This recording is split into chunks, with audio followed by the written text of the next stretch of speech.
This video discusses the grand jury and treason. It addresses the constitutional duty of the people when power refuses accountability. Canada was founded on law, accountability, inherited civil liberty, and the duty of citizens to act when those in power fail. This foundation traces back to the Magna Carta. The Magna Carta established core principles. Government is bound by law, power is not absolute, and the people have enforceable rights. It is a foundation of liberty, common law, the jury process, and citizen oversight. The grand jury serves as a citizen mechanism of accountability, rooted in common law tradition. It investigates corruption, brings charges when officials will not, and remains independent of government control. The concept of the lesser magistrate suggests that when higher authorities refuse to uphold the law, lower authorities and ultimately the people must act. Authority is conditional, responsibility flows downward, and the people are the final safeguard. NSICOP findings confirmed foreign interference and identified, quote, witting and semi-witting participants. Allegations include sharing information, accepting support, and coordinating influence. This is a system breakdown, as names have been withheld, there are no prosecutions, and no citizen oversight. This is containment, not transparency. NSICOP allegations 1 include knowingly assisting foreign state actors and, quote, witting or semi-witting participation in influence operations. NSICOP allegations 2 cover sharing confidential or privileged information, accepting support or benefits, and cooperating with foreign diplomats. NSICOP allegations 3 describe communicating with foreign officials during elections, seeking help from foreign missions, and supporting preferred candidates. NSICOP allegations 4 involve using intermediaries for political influence, directing or encouraging political activity, and using community organizations. NSICOP allegations 5 detail pressure on diaspora communities, intimidation or coercion, and influencing internal party decisions.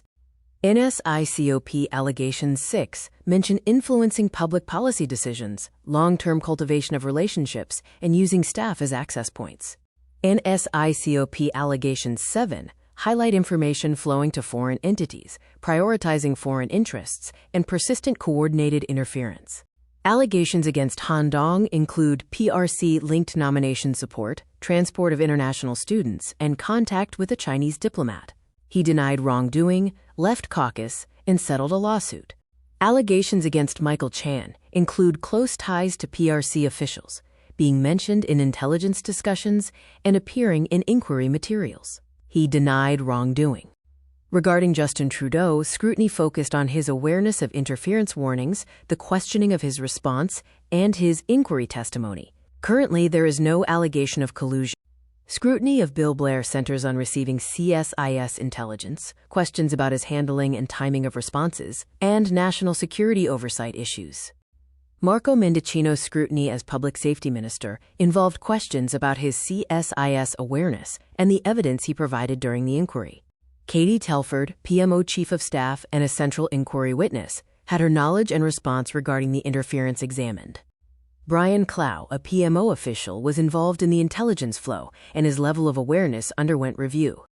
Patrick Travers, also a PMO official, had his involvement in the briefing structure and his awareness of the situation questioned. The scrutiny of political staff member Jeremy Broadhurst focused on questions about campaign awareness and the review of inquiry evidence. Dominique LeBlanc led the government response and confirmed names were withheld, leading to controversy over transparency. Mary N. was referenced in reporting, and her associated networks were discussed, though there is no direct allegation against her. Michael Chong was targeted by foreign interference, with family concerns raised because of his role as a government critic.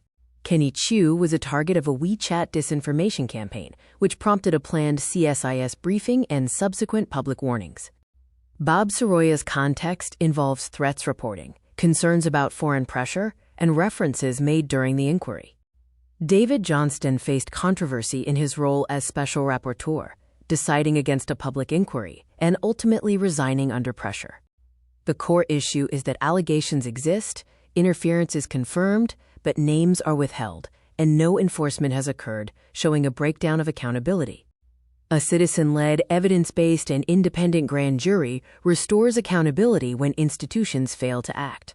The principles of civil liberty and the duty of citizens remain intact, even if the grand jury has been removed in practice. The constitutional duty to hold power accountable has not been repealed. For more information on the citizen duty and the grand jury process, please refer to the resource available at the provided link.